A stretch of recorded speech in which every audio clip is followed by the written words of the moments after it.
wanted to find out Hmm. top five debut albums by a male singer. Oh, okay. Yeah, Yeah, I because wrote this so down. some of the there's across yeah sometimes the second albums come to become better. Some like Joe, but what from Yeah. you?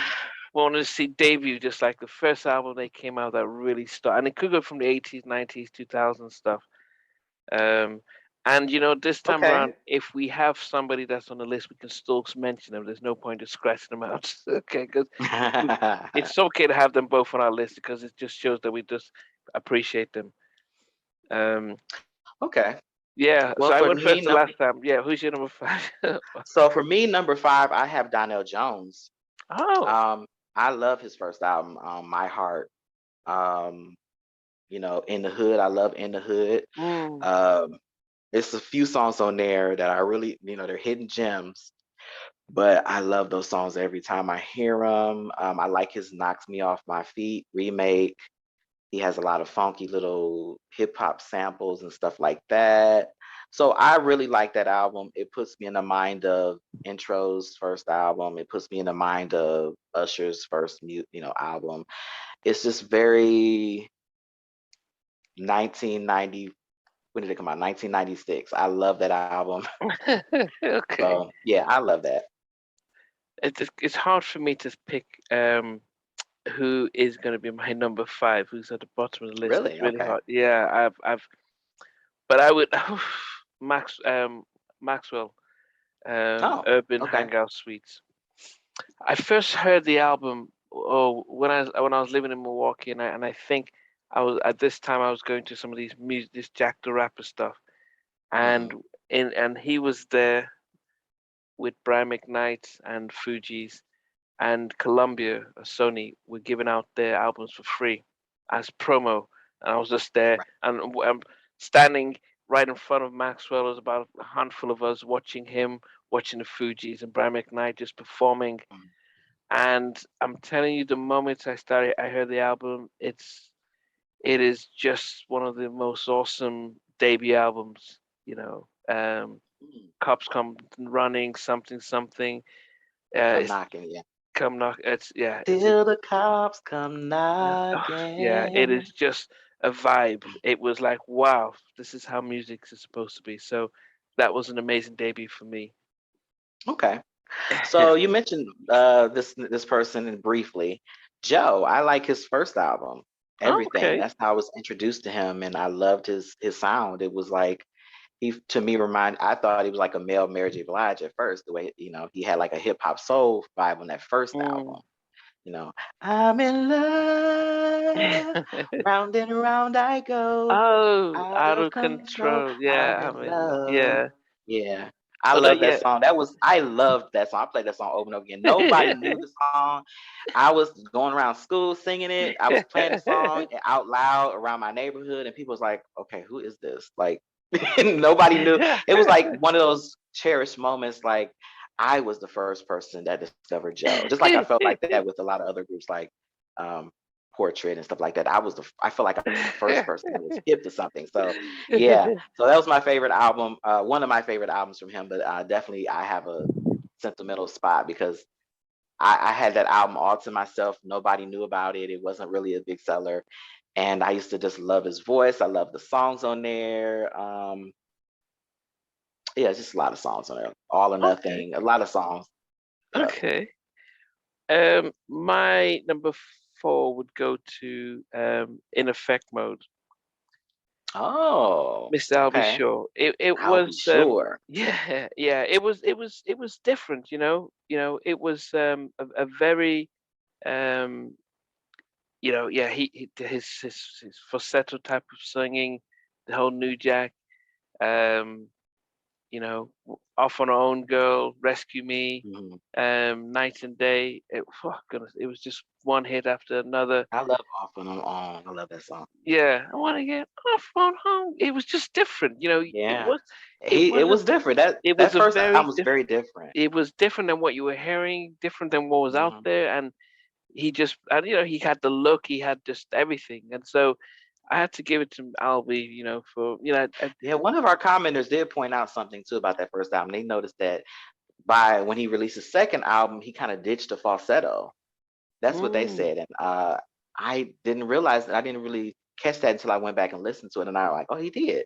So that he did a lot of falsetto on the first album. So I don't know, maybe that changed the fate of the second album. But I really yeah, liked that first album. It was really different. It was just like the beats were crazy. it's The understand. just the melodies. I hadn't heard Mm, anything like that. So yeah. What about your number so three? number three for me is one of my favorite singers of all time, Mr. the incomparable Mr. Brian McKnight, with Okay. his first self-titled album. And I love that album. Every time I listen to it, it gives me a warm feeling. Never felt this way about Mm, loving. And One Last Cry, and mm, all those songs bring back memories. Um, yeah, so he was just one of those. He was another one that I had discovered before anybody else. Like nobody was really talking about that first album. I mean, he did a mm, couple of like guest appearances on Martin and stuff like that to promote his music, but mm. a lot of people weren't talking about Brian until his like third album. And Yeah. he put out Anytime and he just completely blew up. But that first album has a special part in a special place in my heart. He did a remake of the Daryl and what is it, Hall and Oates song. What's that song? I Can't Go For That. I used to love that song. Okay. And I I didn't even can. know the original song. I'm like, I was singing around my house and my mother was like, that's a remake, right? I'm like, what? Tell me more. And then I listened to the original. I'm like, oh, okay. And so that's how that he was actually the reason I even knew who Hall and Oates was. And I went back and, uh, searched out their stuff, Sarah Smile and all that stuff. I learned all mm, that through my mother and saying, hey, that's a remake. And I wow. wanted to know more. So that's how it worked for me when I was younger. I was just very inquisitive, like, okay, look what happened before. So yeah, so that's one of my favorites. I love Brian McKnight. Yeah, well, it's a good thing that we are, if it's on our list, it's on our list. So yeah, Brian McKnight was my number three as well. He Oh, was okay.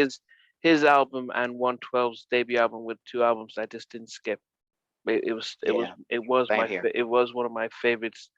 Um, and actually, I just got into Take Six because when they came out with their first album that was with because before it was all a cappella, and they came out their Mhm. first album which was with instruments, and they had a big hit called "You're the One in Me" or something like that.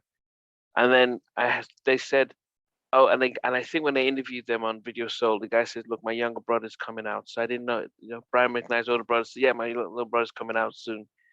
And now his Mhm. name is Brian, and he loved his vibe. So yeah, so that was on my list. You're number two. Well, my number two is really an interesting story. So I had the infamous, infamous BMG Music Clubhouse. And I got a big grab of CDs. I was like, yeah, this name, that name. I did choose D'Angelo, Brown Okay. Sugar. And I wasn't really, it was just a new guy. I did like the first single, Brown Sugar, but I really wasn't knowing what to expect. Mm, And I was like really young then. Like I was early teen, maybe 11, maybe 12. And it was just like that album, I hated it. I was like, ugh, why is it okay. so slow? What is all of this stuff? This jazz? What is this? Like I didn't know what. Well, I didn't know what. I mean, and now I know it's called jazz, but it was a lot of stuff. I'm like, what is he doing? Why is he singing like that? What is all these? Mm, So I was listening to it, and I don't know why, but I used to listen to it on my way to school every day. I just because you only have so many CDs or whatever mm, when you're younger, and so I'm like, okay, well, I just listen to it. So I was listening to it, and I started to really dig it, and I started really finding songs I really loved, like When We Get By. I love that song. I love Cruising. That's another one that was a remake, and my mm. father was like, now that was a remake, right? And I was like, really? Tell me more. Smoke, And yeah. so yes, Smokey Robinson. I went back. I'm like, oh, that's great. And this guy was so young because I think D'Angelo was like really young too. He was like in his like early 20s, maybe 21 or something. He was real young. Mm. And it was just really interesting. The Jones and the Bones, and it's just a lot of good songs on the album. Lady is one of my favorite songs of all time.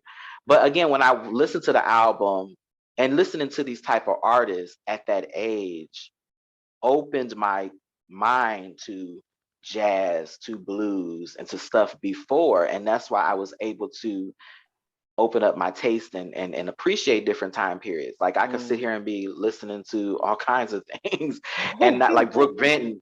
I could listen to Lewis Jordan. I could be listening to all kinds of different things from different eras. Dinah Washington now, because I've just always wanted to know, where did that come from, or Mm. what inspired that song. And I just have an appreciate and D'Angelo, artists like D'Angelo, Erykah Badu, a lot of those artists introduced me to styles and things that made me want to really dig and go back to find Mm. out, where did this come from? How did you get inspired? You're so young. You're so young yourself. How are you Mm. singing in this way and playing in this way? So that was definitely one of the ones that really shaped who I am as a person. I love that album. Okay. Um, so I am going to go a little controversial, I'm sure, to some people, Really? but Bobby Brown? Oh, go um, ahead. no, that would be College Girl, and it wasn't that King of Stage, but it wasn't that good. Now I don't know if I'm going to go with Born into the '90s or 12 Play, and I don't know which one Oh, would be okay. considered a debut album because it was R. Kelly Well, with Born Public into the Announcement. 90s, that Is that is his the first. debut album because it was R. Kelly and Public Announcement as a group, or was it They both 12 were great Play? albums.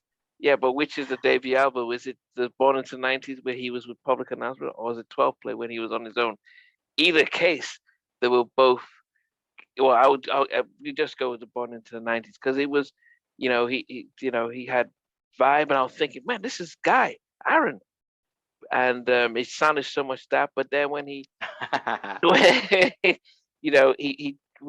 but from there, Honey Love, Slow Dance, Mr. DJ, Dedicated. Mhm. Goodness, it was, because we always, I still believe Devante and Jodeci changed the music from the whole New Jack, and they used the way they used the keyboards, like an organ type of stuff. Is Teddy wasn't doing as much compared to his first album, and Right. I think R. Kelly saw the sort of the way Jodeci stuff was, and he used that on his Honey Love and stuff, and that's where the R&B, the slow jams stuff. So I yeah, they really loved, yeah. So that was, to me, that's for debut album, came out the gates hot. Yeah. Okay. Interesting. Well,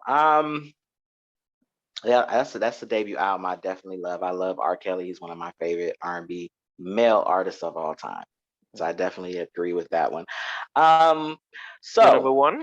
my number one is going to be Carl Thomas, Emotional. I love that album Wow, top to bottom. I can play that. I still play it today. I play it wow, at least once, at least twice a month. I still wow. listen to it. Love that album. It's something about the cohesiveness of it, the sentiment behind the songs, the way Carl sings those songs. Mm, He just has a phenomenal voice and style, and a style that I really miss in the music industry and in R&B today. yes. I love lower voice singers. I really have an appreciation for that. Mm, Well, and like I said, it is, because I'm so used to hearing the high pitched vocals today in today's music. Every male has that high pitched register, and it's just like, yeah. mm, But yeah. So like songs like Emotional, My Valentine, Summer Rain.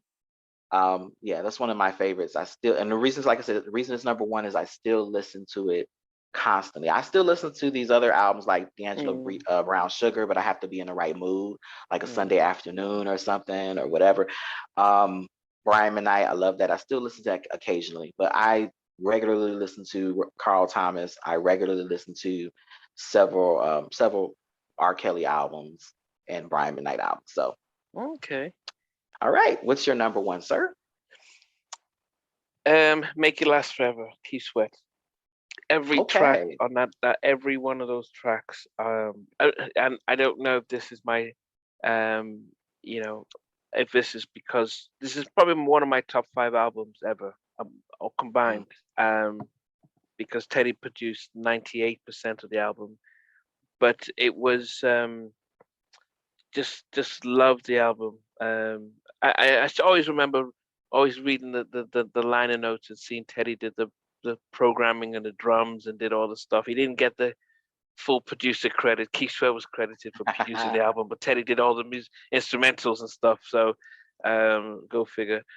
But loved the album. Something Just Ain't Right's my favorite. You know, the keyboard intro. Then love that.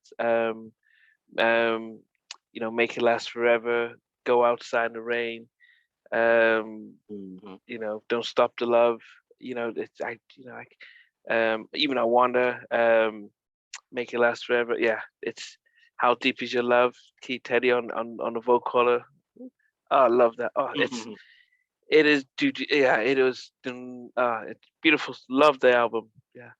So, guys, you know, here I am just going back into time, just listening to remembering that. But you guys may have your own debut albums by male artists across any generation and stuff, any time frame. But it'd be great to list yours down and let us know what you think about our list. You know, it's good that we have different. I mean, we were the same with Brian McKnight's excellent album. Please go listen to it if you haven't.